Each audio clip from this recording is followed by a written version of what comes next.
There's positive evidence for an intelligent being. We're not just plugging God into the gap of our knowledge. Now, by the way, just from biology, you don't know whether it's God, right?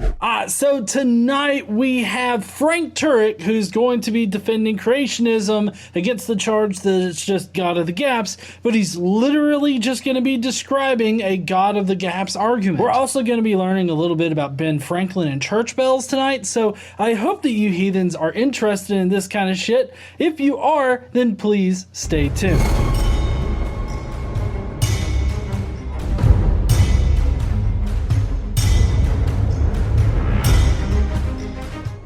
What's up, heathens? How ya doing? So tonight we're talking about Frank Turek. Frank Turek is going to present his argument of why creationism isn't a God of the gaps argument. If you're unfamiliar with God of the gaps, basically if you don't know how something works or you don't know what natural processes go into a certain thing or phenomena that happens in reality, and you just say, well, God did it, then that is God of the gaps. It's been used multiple times throughout history to explain away sickness. Even now, it's to God of the gaps is used to explain like hurricanes and all this other kind of stuff. You see people regularly appealing to God and His wrath and His punishment or punishments or whatever, His judgment on America for, I guess, you know, gay stuff.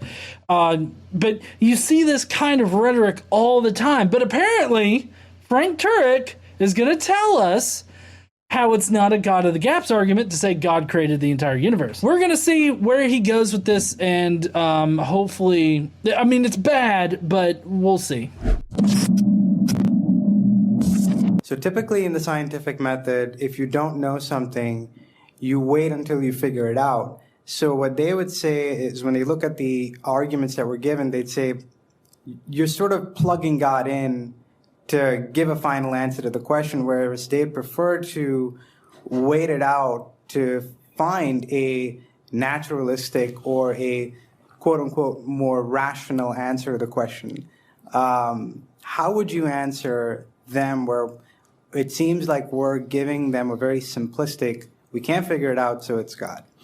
I disagree with the way that the question's been formed here, because he says that evolutionists, I'm guessing, or atheists in general say, well, just wait until we figure it out. And it's not just that you got to wait until you figure something out. It's just that people do more research and you have to wait for the knowledge to come with it. Just because we have to wait for knowledge or that we don't know a particular thing right then does not make God automatically the correct answer. That is literally a God of the gaps argument. That's a valid objection for many things. It's called the God of the gaps objection.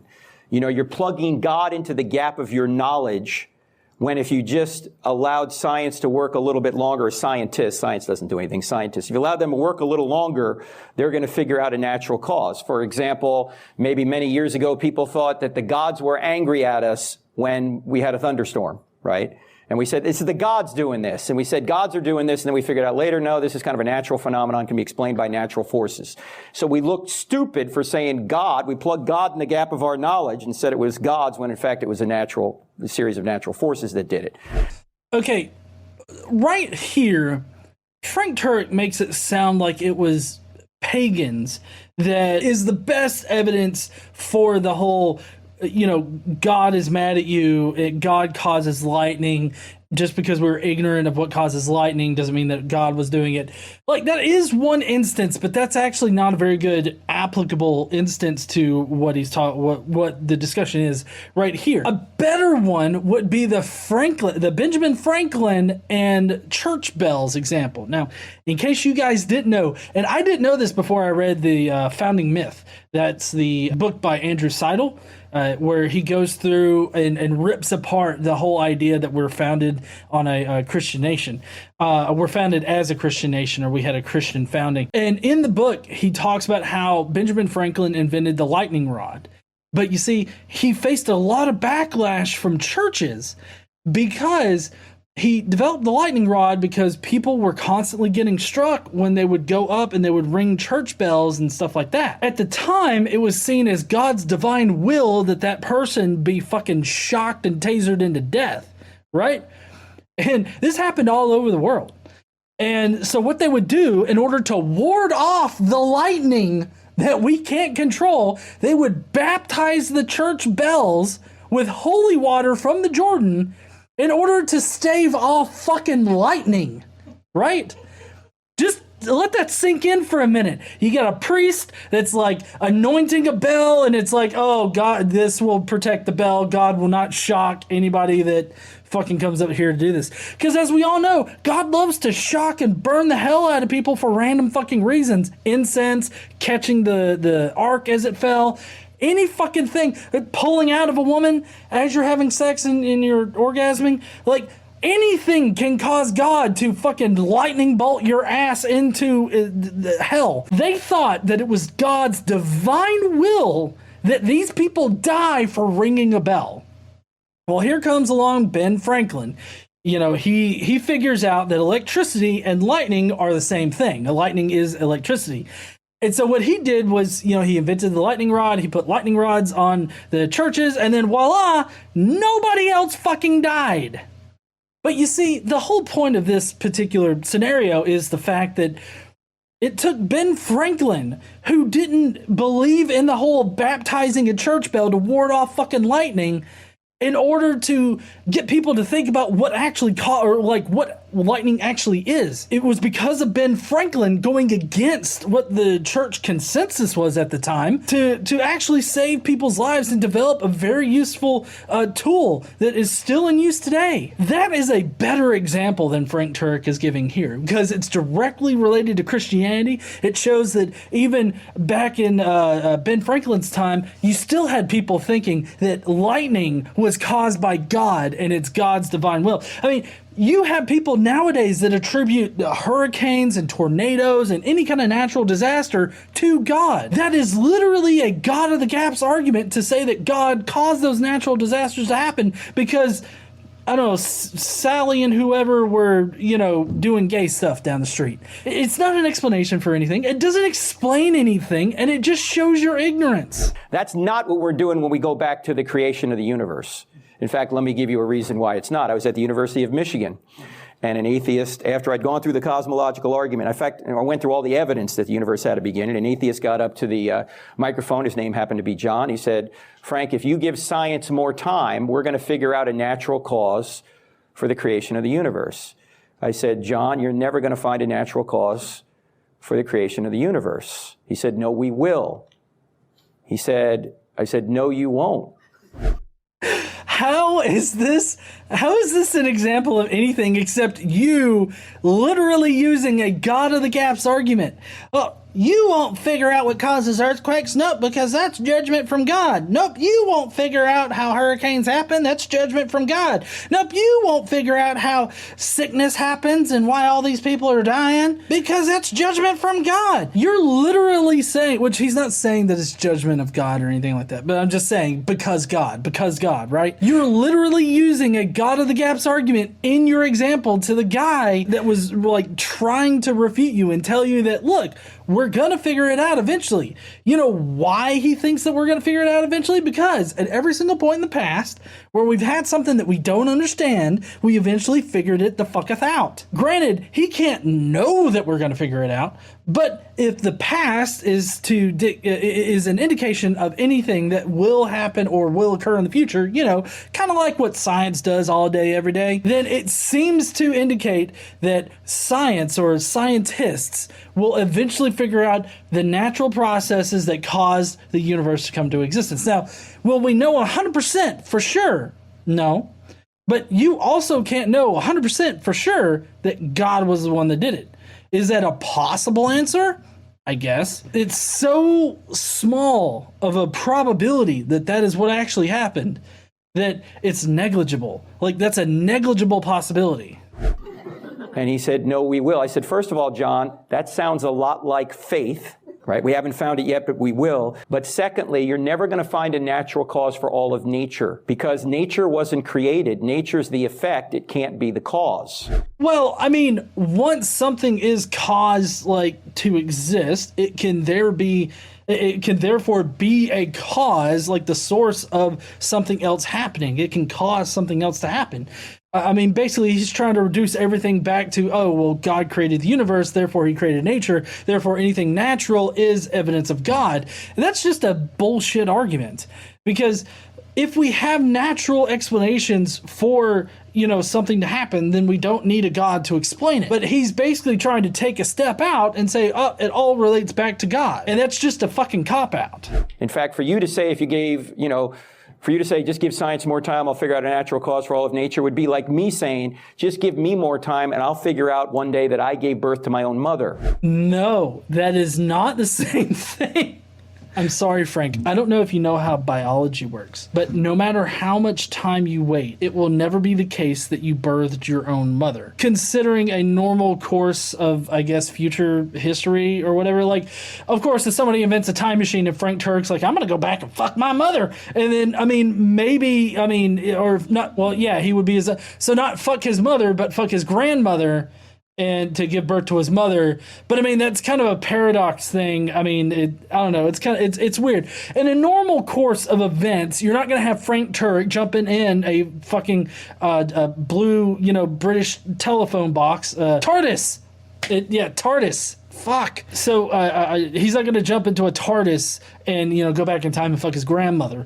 I forgot where I even started off this entire thing. The point is that, Frank, you're never going to figure out that you gave birth to your own grandmother. That violates biology as well as, the fact that you can't travel back in time, at least not yet. And I don't think that's even technically possible. But in any case, you're never going to figure that out. So it's not the same thing as natural causes, because the natural causes that started the universe, they're still natural, and you're still going to have to special plead your way to God in order to insert God into your whole view of reality. It's wrong in principle. If it's true that all of nature had a beginning, by definition, nature couldn't be the cause. There must be something beyond nature, something supernatural that created it. No, because nature can be a cause. I'm Xander's father, and Xander can cause a whole bunch of shit to happen. Just because I'm the one that he originated from doesn't mean that he isn't the cause of things. It's not like I am the one that is the cause of fucking whatever the fuck he gets into in the future. That doesn't make logical sense. Nature can be a cause and is a cause of everything in reality. There doesn't have to be something supernatural in order for, nature to be there. We don't have that particular line of thought and evidence. That's not supported by evidence. So it's not a God of the gaps argument. We're not arguing from what we don't know. We're arguing from what we do know. By the way, the same thing is true when you look at life. I only mentioned this very briefly today, but every one of your 40 trillion cells has a 3.2 billion letter genetic code. Oh shit. Shit is complex, therefore God had to do it. The argument from design is really bad. I know there are all apologists out there think that it's a good argument, but it's really not. Because, like I said before, if we have a natural explanation, then we don't need a God in order for that phenomena to happen. Just because we don't know the phenomena or all of the processes that cause life to come into existence, or even if we didn't know all of the processes that cause DNA to form, that doesn't mean that God had to be the one to put that shit together. It could have happened by natural processes, because every supernatural thing that's been in the past to be understood as supernatural has only later been proven to be a natural phenomenon. So chances are the creation of the universe or the beginning of the universe is a natural phenomena, just like DNA is a natural phenomena. All the letters are in the right order, or a genome, or the software. It's all in the right order. Now, if you're walking along the beach and you see John loves Mary written in the sand, you don't say, well, the waves did that, or the crabs came out of the water and made that message, right? You know that you have positive evidence for intelligence. In other words, you wouldn't be plugging into the gap of your knowledge John or Mary. That wouldn't be illegitimate. Why? Because you know that you not only lack a natural explanation for John loves Mary, but John loves Mary is actually positive evidence for an intelligent being. This is basically going back to the whole argument from design thing. If it looks designed, if it looks complex, therefore it has to be, there has to be some kind of intelligence behind it. And I mean, this argument from design is just not convincing whatsoever. If we had natural processes that explained why, modern English language messages appeared in the sand, then it would not be because of an intelligent designer. It would be because of natural processes. Given that it's a written message in English, for some reason, John loves Mary. Like, that's his signature sort of message that's written in the sand. I don't know why, but if we could figure out a natural way that appeared there, like maybe there's like, I don't know, some kind of sign that's beneath it that causes the sand to erode away right on the letters or something like that. Like, there are explanations that can show why that is not a intelligent designer doing that, or an intelligence causing that to happen. There are natural ways that can happen. The whole point here is that it doesn't necessarily entail that an intelligence is needed for that to happen. And he's trying to compare that to the beginning of the universe, to DNA, to creationism in general. He's trying to compare these two things, and they're just not comparable. See? And so the same thing, if John loves Mary requires an intelligent being, and that's what? How long? How many letters is that? A dozen letters? If that requires an intelligent being, what about a word that's 3.2 billion letters long? DNA is not a word. It's also not code. While we can interpret DNA to be a code, it's not actually code. It's a chemical. Just because chemicals exist doesn't mean that everything is a code. There's positive evidence for an intelligent being. We're not just plugging God into the gap of our knowledge. Now, by the way, just from biology, you don't know whether it's God, right? Well, I agree with that last part. Just because of biology, it doesn't mean that it's God. But also, you're literally using a God of the gaps argument here. These things are not positive evidence for your intelligence. Just because you see, these complex elements. Because this is why it's God of the gaps. Because you're saying, oh, I don't know how these complex things arose. Therefore, God did it. That's exactly what you're saying here. So you're defending God of the gaps, or you're defending creationism using God of the gaps to say that it's not God of the gaps. Could have been some super alien, right? But ultimately, the alien would have had to have been created, which means there has to be somebody beyond the universe that created it. So ultimately, you're getting back to some sort of supernatural being. I feel like he's laying out a moving the goalpost argument. It's like, well, we got natural processes to explain that. And he's just like, oh, yeah? Well, who created the natural processes? Boom! Fucking atheist! Owned! I mean, at every single point, he seems to just be moving the goalposts. It's like, oh, well, it could be aliens. And he's like, well, okay. Who created the aliens, atheist? Owned! Shit, I lost my balance. Anyways, I think this is it for him.